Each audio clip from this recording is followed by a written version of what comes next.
Good morning everyone.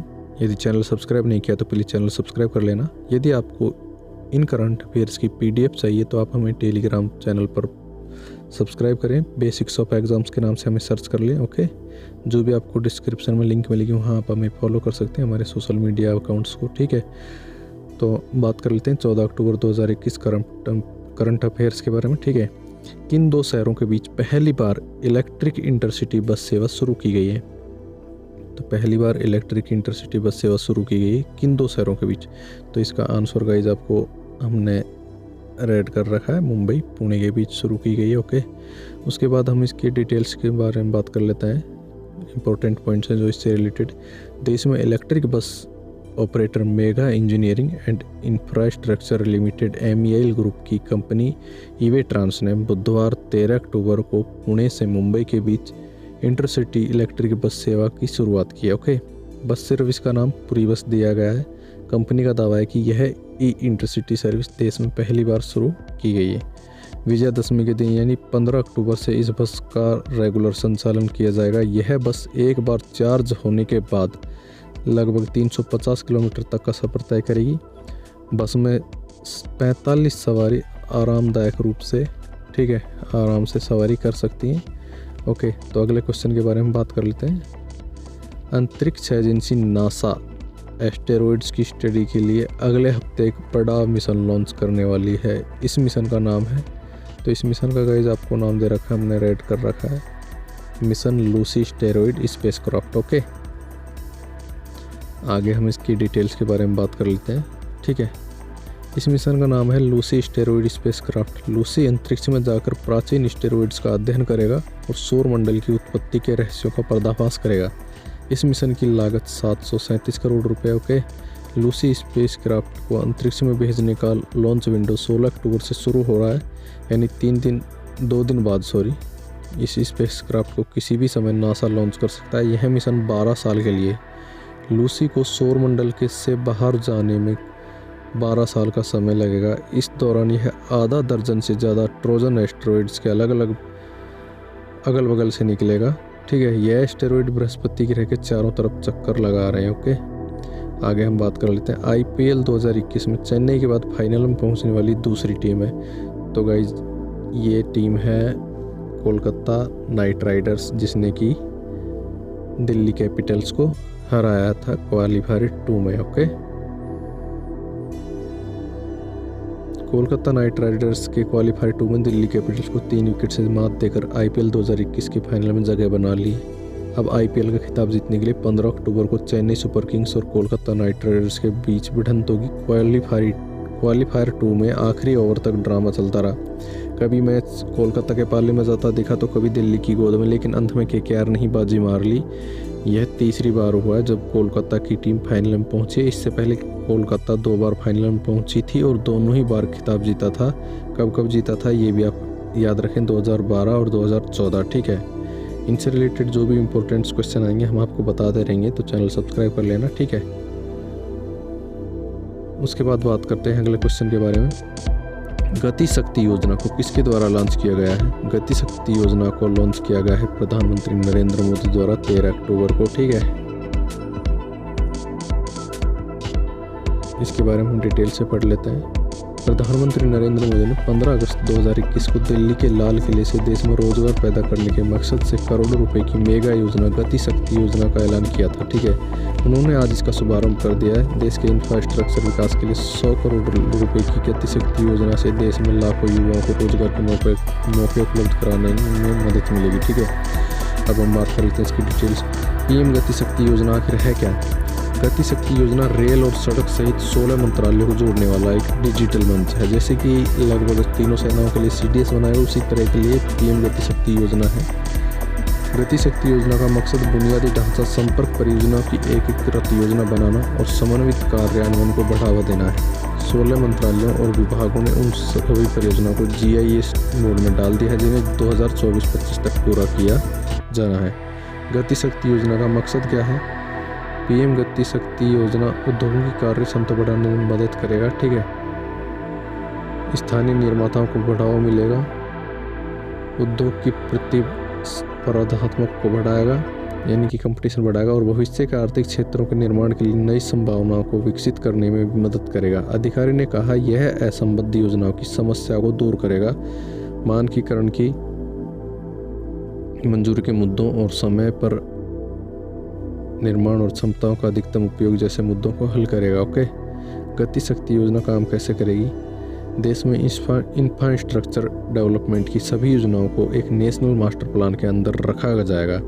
इसमें सभी 16 मंत्रालयों के जॉइंट सेक्रेटरी लेवल के अधिकारी और विशेषज्ञ होंगे। ये लोग सैटेलाइट के लिए 3D इमेज के जरिए उन योजनाओं का मूल्यांकन करेंगे और अपनी राय उन योजनाओं को जल्द से जल्द पूरा करने के लिए देंगे। जैसे कि आपको देखो फोटो में दिखाया गया है, यहाँ पे 3D इमेज इनके द्वारा आपको समझाया, जैसे कि इसी प्रकार से उसको कार्य को पूरा करने के लिए जो भी राय देंगे वो दी जाएंगी। ठीक है, भारत और ब्रिटेन का संयुक्त सैन्य युद्धाभ्यास रानीखेत में शुरू हो गया है। इसका नाम है option A Trishakti, B Garud, Ajay warrior. तो आंसर होगा अजय वॉरियर। ठीक है, अजय वॉरियर। ओके, इसकी डिटेल्स के बारे में पढ़ लेते हैं। रानीखेत अल्मोड़ा में हो रहा है। ठीक है, स्थान है चौबटिया। ठीक है, रानीखेत दुनिया के सबसे बड़े लोकतंत्र देश भारत और यूनाइटेड किंगडम के बीच कंपनी स्तरीय संयुक्त सैन्य युद्धाभ्यास अजय वॉरियर चौबटिया में शुरू हो गया है।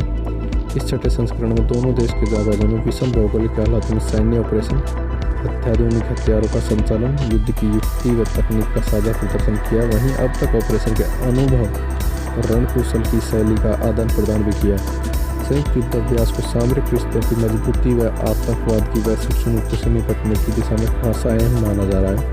सैन्य सूत्रों के अनुसार 20 अक्टूबर तक चलने वाले संयुक्त सैन्य युद्धाभ्यास द्विपक्षीय संबंधों को बेहतर बनाने में मील का पत्थर साबित होगा।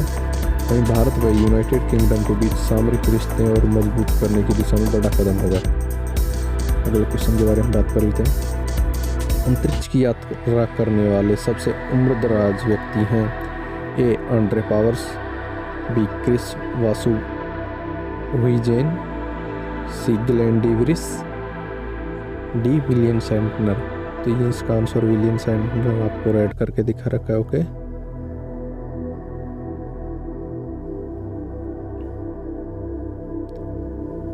इंपॉर्टेंट पॉइंट इससे रिलेटेड। अमेजन के संस्थापक जेफ बेजोस की कंपनी ब्लू ओरिजिन ने अंतरिक्ष में दूसरी बार सफलतापूर्वक उड़ान भरकर इतिहास रच दिया। इस उड़ान में कनाडा के अभिनेता विलियम सैंटनर भी क्रू का हिस्सा थे। उनकी उम्र 90 साल है। इसके साथ ही वह अंतरिक्ष की यात्रा करने वाले सबसे उम्रदराज व्यक्ति बन गए। लॉन्च किए गए रॉकेट का नाम NS-18 है। इसमें 4 क्रू मेंबर थे। सैंटनर के अलावा क्रू में ब्लू ओरिजिन के vice president Andre powers, plant lab के को-फाउंडर क्रिस वासुहुइजेन और मेडिहेटा के को-फाउंडर ग्लेन डीवरिस शामिल थे। यह यान भारतीय समय अनुसार शाम को लगभग 7:30 बजे अंतरिक्ष के लिए रवाना हुआ। यह न्यू शेपर्ड का 18वां मिशन है। यह मिशन करीब 10 मिनट का रहा। इस दौरान रॉकेट की रफ्तार ध्वनि की रफ्तार से 3 गुना अधिक थी। यह रॉकेट पूरी तरह से ऑटोमेटिक था, यानी इसमें कोई पायलट नहीं था। ठीक है, आगे हम बात कर लेते हैं। अर्थशास्त्र का नोबेल पुरस्कार निम्न में से किसको दिया गया है? A David Card, B Joshua D Angrist, C Guido Imbens. तो आंसर 3 ही है। ठीक है, तीनों को दिया गया है। अभी किस प्रकार दिया गया है वो हम बात कर लेते हैं। अमेरिकी अर्थशास्त्र को अनपेक्षित प्रयोगों तथा कथित प्राकृतिक प्रयोगों से निष्कर्ष निकालने पर काम करने के लिए सोमवार 11 अक्टूबर को अर्थशास्त्र के 2021 के नोबेल पुरस्कार से सम्मानित किया गया। नोबेल से सम्मानित होने वाले अर्थशास्त्रियों में बर्कले स्थित कैलिफोर्निया विश्वविद्यालय के David card, Massachusetts institute of technology के जोशुआ डी गैंग्रिस्ट और स्टैनफोर्ड यूनिवर्सिटी के गुइडो इम्बेंस शामिल हैं। पुरस्कार की राशि 1 करोड़ स्वीडिश क्राउन यानी 11.4 लाख डॉलर। इसका आधा हिस्सा डेविड कार्ड को मिलेगा, जबकि शेष राशि एंगिस्ट और इम्बेंस में बराबर बटेगी। कनाडा में जन्मे डेविड कार्ड को यह पुरस्कार लेबर इकोनॉमिक्स में उनके योगदान के लिए दिया जाएगा। ठीक है, पुरस्कार लेबर इकोनॉमिक्स में उनके योगदान के लिए दिया जाएगा। वहीं इजरायली अमेरिकी जोशुआ डिएंगरिस्ट को और डच अमेरिकी गुइडो डब्ल्यू इम्ब्रेस ने भी लेबर मार्केट और नेचुरल एक्सपेरिमेंट्स में विश्लेषण किया। ठीक है, इससे पहले चिकित्सा, भौतिकी, रसायन विज्ञान, साहित्य और शांति में नोबेल जीतने वालों की नामों की घोषणा की।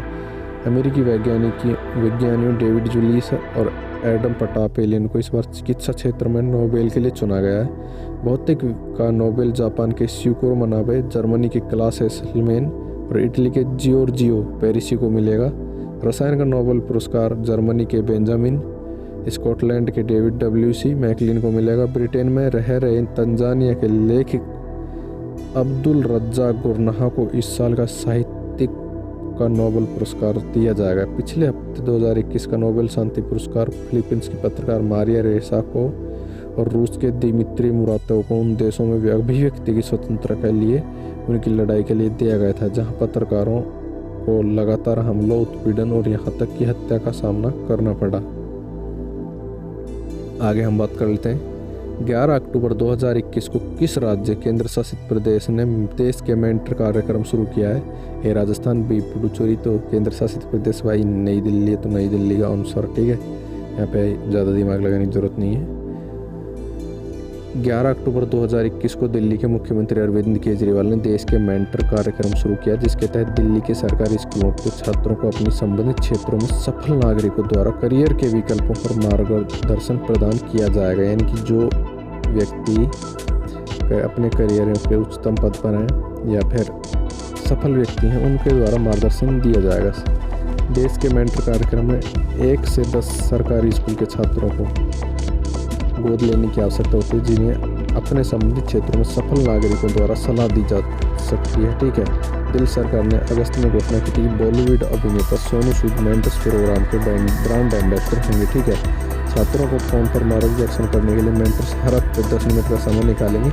इच्छुक नागरिक पहल के तहत शहर के सरकारी स्कूल में पढ़ने वाले 1 से 10 बच्चों को गोद ले सकते हैं। ओके, उसके बाद हाल ही में रेलवे ने किस रेलवे जोन में पहली बार त्रिशूल और गरुड़ नामक 2 लंबी दूरी की मालगाड़ियों का सफलतापूर्वक संचालन किया है? तो आंसर होगा दक्षिण मध्य रेलवे। ओके, इंपॉर्टेंट पॉइंट है इससे रिलेटेड, उसके बारे में बात कर लेते हैं। हाल ही में रेलवे ने दक्षिण मध्य रेलवे SCR यानी कि साउथ सेंट्रल रेलवे में पहली बार त्रिशूल और गरुड़ नामक 2 लंबी दूरी की मालगाड़ियों का सफलतापूर्वक संचालन किया। ये ट्रेनें मालगाड़ियों की सामान्य संरचना से 2 गुना कई गुना लंबी हैं।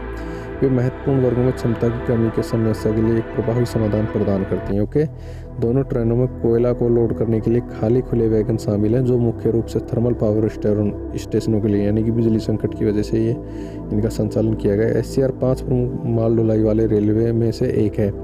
SCR माल यातायात विशाखापट्टनम, विजयवाड़ा, रेनीगुंटा, गुड्डूर, काजीपेट, बल्लार, सिकंदराबाद, गुंतकल सेक्शन और गुंटूर जैसे कुछ मार्गों पर चलता है। त्रिशूल दक्षिण मध्य रेलवे की पहली लंबी दौड़ वाली ट्रेन है, जिसमें 3 मालगाड़ियां शामिल हैं, यानी 177 वैगन। इस ट्रेन को विजयवाड़ा मंडल के कोंडापल्ली स्टेशन से खुर्दा मंडल पूर्वी तट रेलवे के लिए रवाना किया गया। गरुड़, इस ट्रेन को गुंतकल डिवीजन के रायपुर से सिकंदराबाद डिवीजन के मुनगुरु के लिए शुरू किया गया था। दक्षिण मध्य railway south central railway. Okay, यह भारतीय रेलवे के 18 जोनों में से एक है। इसका अधिकार क्षेत्र तेलंगाना, कर्नाटक, महाराष्ट्र, आंध्र प्रदेश और मध्य प्रदेश में फैला हुआ है।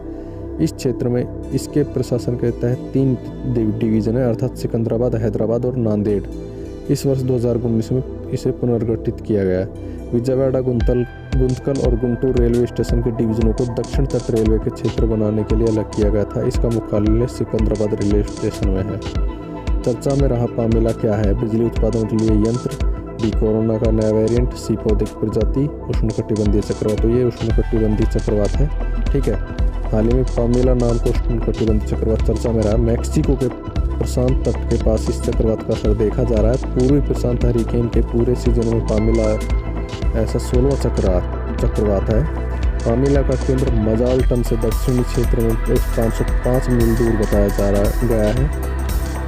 यह अपने केंद्र से मैक्सिको के पश्चिमी और उत्तरी पश्चिमी हिस्से की तरफ तेज गति से बढ़ रहा था। इस चक्रवात के प्रायद्वीप के सबसे ज़्यादा प्रभावित होने का खतरा बना हुआ है। ठीक है, उष्णकटिबंधीय चक्रवात। उष्णकटिबंधीय चक्रवात एक पूर्व गोलाकार तूफान है जो गर्म उष्णकटिबंधीय महासागरों में उत्पन्न होता है और कम वायुमंडलीय दबाव, तेज हवाएं और भारी बारिश इसकी विशेषताएं। उष्णकटिबंधीय चक्रवातों की विशेषताओं में विशेष चक्रवातों की आँख का केंद्र, साफ आसमान में गर्म तापमान और कम वायुमंडलीय दबाव का क्षेत्र होता है। इस प्रकार के तूफानों को उत्तरी अटलांटिक और पूर्वी प्रशांत में हरिकेन तथा दक्षिण पूर्वी एशिया में चीन में टाइफून कहा जाता है। दक्षिण पश्चिम प्रशांत हिंद महासागर क्षेत्र में इसे उष्णकटिबंधीय चक्रवात, ट्रॉपिकल साइक्लोन्स और उत्तरी पश्चिमी ऑस्ट्रेलिया में विली विलीज कहा जाता है। इन तूफानों या चक्रवातों की गति उत्तरी गोलार्ध में घड़ी की सुई की दिशा के विपरीत अर्थात वामाव्रत और दक्षिणी गोलार्ध में दक्षिणावर्त होती है। तो गाइज, यदि आपको हमारी वीडियो पसंद आई तो प्लीज़ चैनल को लाइक शेयर सब्सक्राइब करना ना भूलें। यदि आपको इन करंट अफेयर्स की PDF चाहिए तो हमारे टेलीग्राम चैनल से जुड़ना ना भूलें। Thank you so much.